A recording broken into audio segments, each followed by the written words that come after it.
Welcome to the next webinar of Succeed. And this time we talk about leading others. I'm really looking forward, and it's an honor to be again educating for everyone who is interested in getting educated when it comes to leadership. And as you might see on the screen, today is all about how to delegate. I will go a little bit more into details on how you can delegate as a leader. So if you have questions, or maybe we do first this one. Let me go here. My name is Jens Heitland. I'm entrepreneur, experienced international corporate manager, and co-founder of Succeed. And I've been coaching professional, working as a leader in corporate in a couple of the biggest companies in the world, and do that as a passion. So that's the reason why I'm starting these things. And of course, I have a website and a nice podcast. If you're interested in that, go to jensheitland.com. Let's go into the topic. So if you have questions, you are of course welcome to send them live. Because we're live streaming right now into LinkedIn, YouTube, and Facebook. So if you have questions, you can shoot them in live. Additionally, we will do a Q&A on Monday because I will be traveling next week. So we will do a Q&A to these topics on Monday. So if you have additional questions, go to email and send us an email, succeed@heitlandinnovation.com, or even better, go to our Succeed Beta platform, which is wearesucceed.com, log in, and there's already this live stream is in there, and you can ask questions in the chat directly and we will pick them up. Let's get into the topic. So delegation, I will split today a little bit into simple delegation, really basics, and then more delegating responsibility, which is a wider topic. But we want to start simple. So let's start with simple delegation. Delegation. Oops. So let's start again with the definition. Simple delegation is basically asking someone else to perform a task for yourself.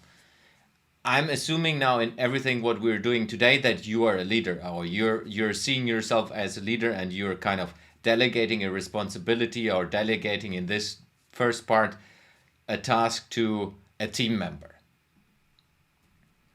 So why should you know how to delegate? It's fairly simple. Your employees will do the work required. That's number one. Of course, that helps you to succeed as the manager, as the leader of a department or of a team. And then as well, your employees are motivated. And that's something I'm really want to underline, because if you do this well as a leader, your team members will be motivated. That doesn't always mean that you are delegating only the nice things. There are often as well tasks where they are not the nicest things to do to delegate, but that's part of the game. When you're a leader, you need to get the team and the work done. Let's go into the first one. So how to delegate simple tasks. We start really simple, and I do this with the PowerPoint because I want you to be able to download this PowerPoint afterwards. That's why I do this in slides and not just talking head.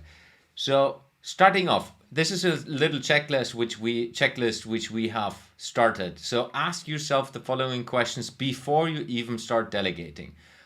What is the task at hand? What is the thing you want someone else to do? Is it doing a PowerPoint, doing a specific task that is required inside of your company? Really, like, let's take the ask of a PowerPoint as an example, and we use that going forward. So what is the task at hand? Okay, doing a PowerPoint for, let's say, a management meeting. When does it need to be finished? Of course, if you have a management meeting, let's say on Friday, you want to have it latest finished on Thursday, that you can still tweak the last things and have a conversation about it.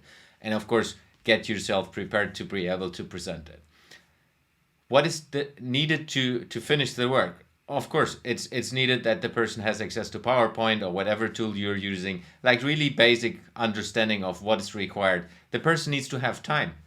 Another very important topic, if you delegate something to someone and the person does not have the time to do this, how shall a person fulfill your task?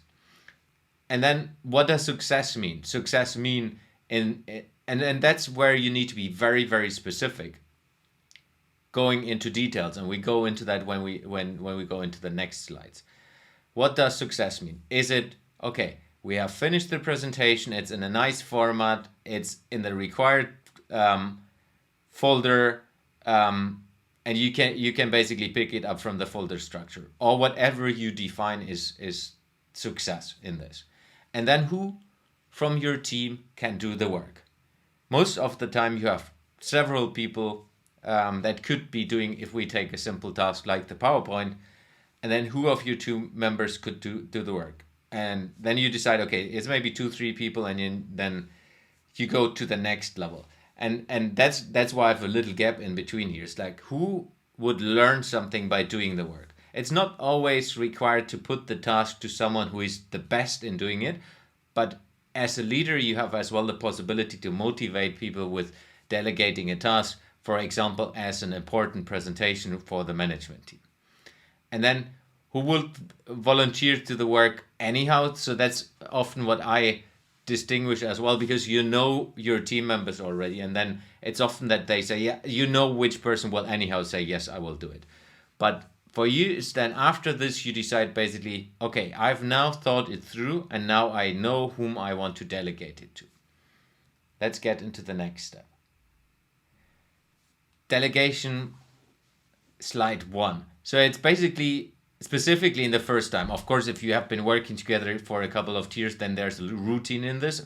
I make it very, very simple because I want people to go from the get-go and understand how to delegate tasks from a basic perspective. So meet in person or on video. I know we are all working in hybrid environments in the moment. So if you can't meet in person, meet on video that you see the person at least the first 5 times, and then you can delegate through other mediums like emails and so on as well, if you know how that works. But still, then I always encourage leaders to do it in person or video. Then, of course, explain the task. What is the task? What needs to be done? Going really into details, explaining what you want the person to do. Explain why you have chosen this team member to finish the task. So if you have chosen someone who is extremely good in PowerPoint, you can underline why is this PowerPoint, if we take that example still, why is it so important for the organization, for the management meeting, and that you trust this person to do the best work when it comes to that. Or you have someone who has never done a PowerPoint presentation for you in this context, and you say, hey, I would like you to understand how I work. I would like you to understand how management presentations are done, because you can grow in the future, and I would like you to learn this. And then, of course, explain the timeline. Very, very basic. If we stick to the Friday example, hey, can you please finish this by Friday? And then you explain what you expect, where you go more into details of maybe the layout, what are the different pages you want to have. Maybe you want to have 5 slides, maybe you have only pictures only. So where you really go into details of what you're expecting as the leader, and as well on the level of how do you want to get questions, and going more into that. So it's basically having the conversation around the topic. It's not just dropping something to someone and then really see how that works. So that's basically task 1 when it comes to delegation. Task 2 is ask. Very, very important, often forgotten.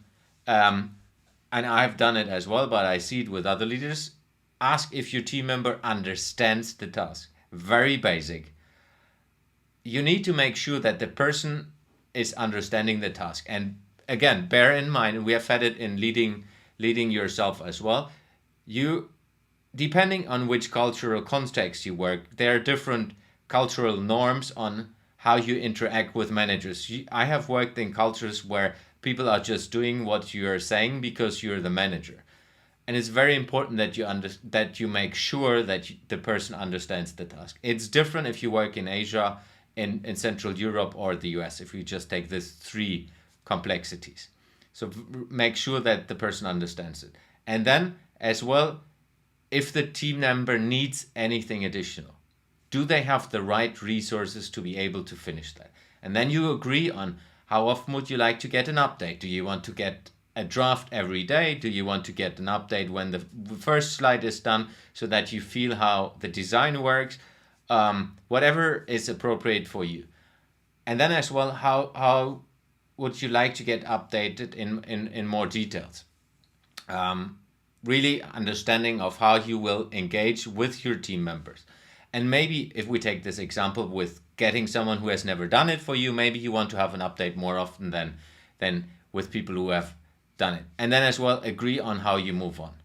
And then basically the person can take over the task, and then the follow-up. Follow-up, for me, very important, because a lot of managers are still in the micromanagement environment. I would like you to keep to the agreements. The agreements you set out together, that you stick to that. Don't micromanage, don't push when there's something not done in the first 2 seconds. It's really about having the trust in the person doing it.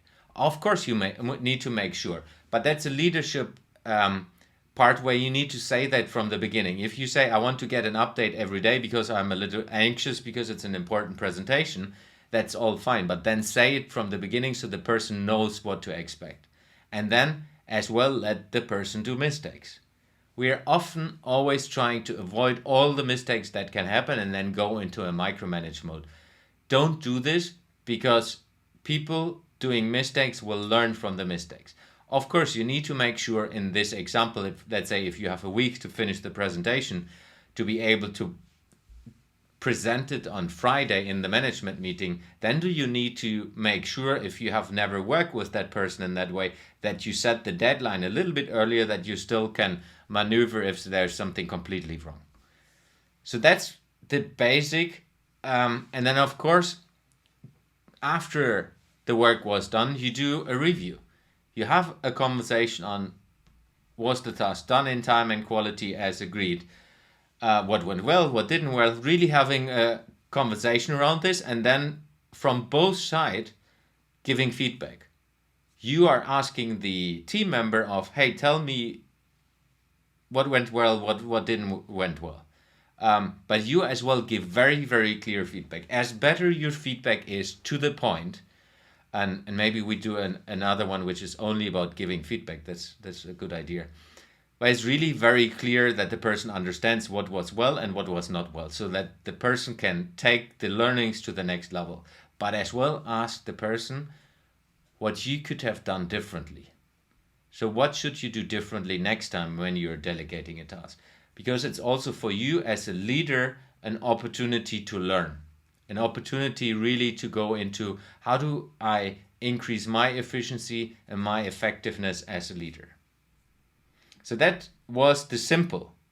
Now we're going into delegating responsibility. And as said, if you have questions, go to wearesucceed.com, and then you can ask them in the chat, or you can ask them wherever you see the video right now, and we pick them up for the Q&A on Monday.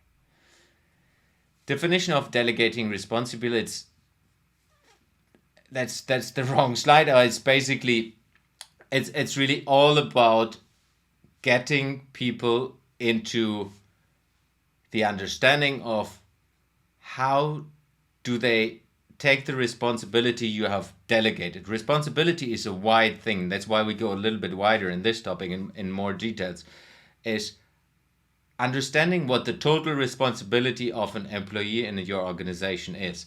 And that's a key lever for a leader to get people to innovate and really do their best in the work and motivate them going forward. So how to delegate responsibility? I always start with the responsibility frame. And that's maybe something you can do alongside me now. Take an A4 paper, put a frame on it, just super simple. It's not complicated at all. It's just a little tool that helps you trying doing that. And then the responsibility frame is basically two parts. What is inside the frame is okay. What's outside the frame is not okay. Very basic. Next part is what is inside the frame is the role. a lot of organizations have role descriptions, job descriptions, and often they're just used to hire people. They're not used to kind of work on a day-to-day basis. At least I've seen it in a lot of corporates. We have seen it once and never touched it again. And sometimes it's used in a performance evaluation, but never in a context of delegation, at least what I've seen. So it's a very, very simple tool, and let's go into details. So you basically define the role, the job description with all responsibilities, with all duties, with all goals, and with the authority the person has. And you need to do that in a way that the person understands it. So it's not about the job description you're posting somewhere to find and hire someone. It's really having a conversation what you as a leader expect from the person when it comes to all the written things in that job or role description. And that's why you often kind of rewrite the job or role description together, where you basically are in an exchange with each other to understand, do you mean this or do you mean that? What does it mean to take care of the administration of the department? What are the different duties when it comes to administration of that department? Or if you're a manager, what does it mean from a leadership perspective? So it's really going into details and having this clear so that the person knows everything in this frame is my responsibility and it's my duty to perform as the person having this job. Then, let's see, we're adding a complexity level. A lot of time what is forgotten or will not be taken seriously is understanding that what resources are required for the person to perform. So it's not just having the responsibility and delegating responsibility and or task like in the example before. You need to allow the right resources and give the right resources to the person that the person can perform. If you just delegate something and the person does not have the time, does not have the knowledge, does not have the connections, does not have the budget, then it's basically a non-delegation. You delegate something a person can't even do. And that's quite often the case in organizations. So really sit down. Again, it's a conversation. It's not just a delegation dropping things into the other's hand. It's really about having a conversation first around all the responsibility, and the next part is discussing all resources needed. Talk to the person, understand, do you understand what it means? Do you have the right education? Do you need someone who can help you? Do you have the right time? Do you have enough time? Do you need money for a certain amount of things, depending on the complexity level of that role? As higher the role gets if we take the old hierarchy system of organizations, as higher the person rises in the organization, as more important is that you give the person the right resources. Let's say you're a manager responsible for a store in retail. If you don't have the right money and you don't have the right team, you will not be able to perform according to the role description, which means, hey, you're selling something and you don't have the right resources to be able to sell something, then it's not working. So it's very important that you enable the person with the responsibility and the resources and have that in a conversation. And of course, that's an ongoing process where your team member basically will help you as well to understand what is needed. But it's also, I mean, this was more a manager explanation now. It is the same for a team member. If you work with a team member, you need to make sure that they have the right resources. And it's not all about money. It's about knowledge. It's about the right connections. It's about the right information at the right time. And that's your responsibility as a leader to provide the resources, not just delegating. And then, of course, if you go into delegation, you do basically the same step like we did with the simple delegation. Go into details, explain what it is, have the conversation. And of course, you're selecting the right team member before you promote someone into a role and so on. I think that's a given in this example, at least. We can do another session where we more go into how you hire people or how you find the right person for a job, this kind of things. But this for today, I think that fits in this way. And then the accountability. The accountability for the whole department stays with the leader. I've often seen leaders who are thinking, yeah, I've basically delegated everything, I've hired the right people, and then I'm off the hook. For me, that's not the case. You as a leader are responsible for the performance of the totality. If you're not delegating, if you're not leading, if you're not having conversation and not providing the right resources to your team members, it's your fault. The whole performance of the team is the fault of the leader. And that's something I want to make very, very clear. A lot of leaders are kind of blaming their team members that they are not performing. For me, it's a leadership issue that they are not leading in the right way. If they would lead in a better way and select the people in a better way, then the performance would go up. Very, very important. So the leader is responsible to keep things together and really get the individuals then accountable on their detailed roles and responsibilities. I know a lot of text, but as mentioned before, I've done that so that you can download it and you can follow it basically as a little script for yourself. If you have questions, you can still add them to all the videos. We are live on YouTube, Facebook, and on LinkedIn. You can add them. We will pick them up until Monday, or you send your questions to succeed@heitlandinnovation.com. And we would love to have you on Monday. We go live again on all the different platforms, so you can join us live and ask questions, and we are having a little bit of fun. That's it for today. Thank you very much for joining. I've seen a couple of people seeing it live. Really fun to do this. It's still the first phase of Succeed. Go to wearesucceed.com and join us. Have a look at the other sessions we did already, and there will be a lot of interesting educators coming in the future, which will be all present and for free, always for free, as I mentioned in one of the videos I did, for you to be able to educate yourself when it comes to leadership. Thank you very much for today, and see you next time.